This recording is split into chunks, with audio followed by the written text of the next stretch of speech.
wabarakatuh. Perkenalkan, nama saya Hensita dan rekan saya Saya dari kelompok 5 kelas IPS 2. Kami akan mewawancarai transmigrasi dengan narasumber kami yaitu Bapak Luci Wikara. Pertanyaan ke satu Pak, apa yang dimaksud dengan transmigrasi? Ya, kalau dilihat dari istilah kata itu ada kata trans. Transmigrasinya adalah suatu perpindahan penduduk dari daerah yang padat ke daerah yang masih kosong atau yang masih jauh, dan maka memeratakan dan peningkatan jatah penduduk. Jadi daerah yang padat penduduknya, terutama kota-kota, itu dikasih kesempatan kalau dia mau pindah ke tempat daerah yang masih kosong, jadi bantu pemerintah melakukan transmigrasi. Pertanyaan kedua, bagaimana proses terjadinya transmigrasi atau mekanisme transmigrasi? Mekanismenya adalah pertama, pemerintah memberikan macam-macam transmigrasi, transmigrasi umum, transmigrasi khusus, ya, seluruh desa, transmigrasi pensiunan, setiap anak yang polisi. Nah, kemudian pemerintah membantu penduduk apabila mereka di daerah yang padat, mereka hidup miskin, tidak punya rumah, tidak punya pekerjaan, hidupnya serba kekurangan, itu ditawari untuk ikut program transmigrasi. Asal dia mau pindah ke tempat yang lain, yang jauh, nah nanti di sana itu dapatkan fasilitas dari pemerintah. Ada dapat rumah, lahan tanah, dibantu selama bantuan 3 bulan sama sekitar. Dengan harapan pindah tempat berarti pindah nasibnya. Tadinya sebelum pindah nasibnya miskin, sengsara, tidak punya apa-apa. Setelah dia pindah berarti dia pindah tempat, rumahnya, rumah tinggal ada, lahan ada, sehingga kehidupan jasa juga akan lebih meningkat. Jadi ini dalam rangka mengurangi angka kemiskinan, terutama di perkotaan yang padat penduduknya.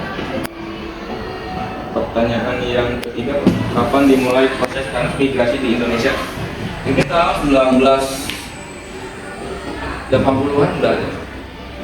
Zaman era Pak Soeharto itu atau 80 sudah ada program migrasi, ya, untuk mengirimkan orang-orang dari Pulau Jawa, dari daerah kota-kota besar untuk dikirim ke luar Jawa, Sumatera, Kalimantan, karena dulu tuh awalnya adalah dalam rangka untuk meningkatkan pertanian sebenarnya.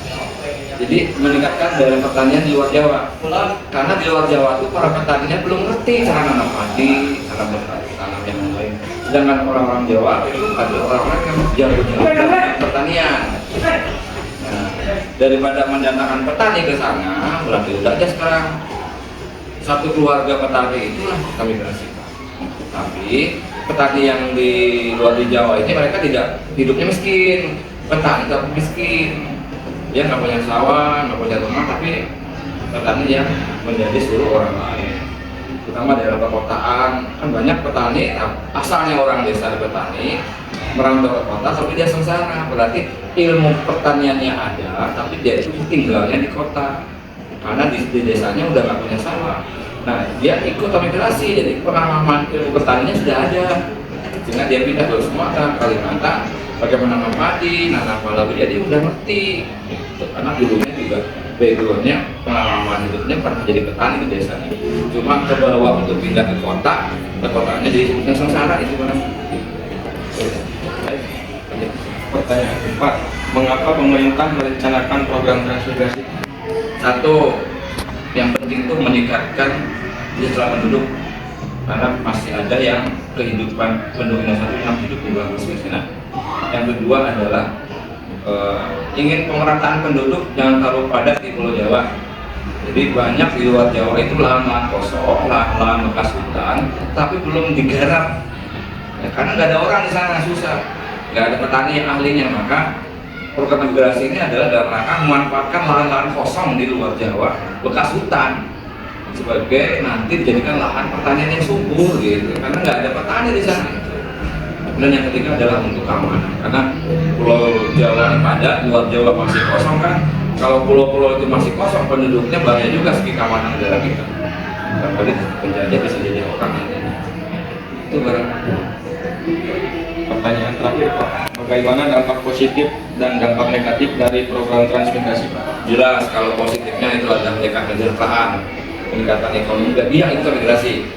Ya, jadi yang orang-orang hidup di kota dan yang miskin, tidak punya rumah, orang-orang tua tidak punya pekerjaan, para pengemis pengamen ini ikut migrasi, dia akan mudah-mudahan nasibnya berubah. Banyak yang sukses loh, dan yang sengsara sekarang dari Bungha, dari orang sukses di luar Jawa. Ya. Kemudian dampak negatifnya adalah bahwa yang para transmigran ini keluar Jawa, dia jauh dengan keluarga. Tadinya orang Jawa, dia berangkat ke Kalimantan kan jauh, sehingga dia itu kalau pulang ke Jawa itu akhirnya lama, sekian tahun sekali, beberapa tahun sekali. Jadi dampaknya kepada ingin ketemu saudara itu sangat jauh. Soalnya kalau misalnya nabung dulu ngumpulin uang, misalnya dia baru 5 tahun di Kalimantan, baru pulang ke Jawa, lebaran itu Idul Fitri silaturahmi. Kan kalau di Jakarta misalnya, walaupun dia ngamen, ngemis di Jakarta, mungkin lebaran kan pulang ke kampung. Mana kan? Kalau misalnya orang Jawa tinggal di Jakarta, tapi Jakarta sengsara, orang Tegal, Jakarta ngemis, ngamen, gak punya rumah.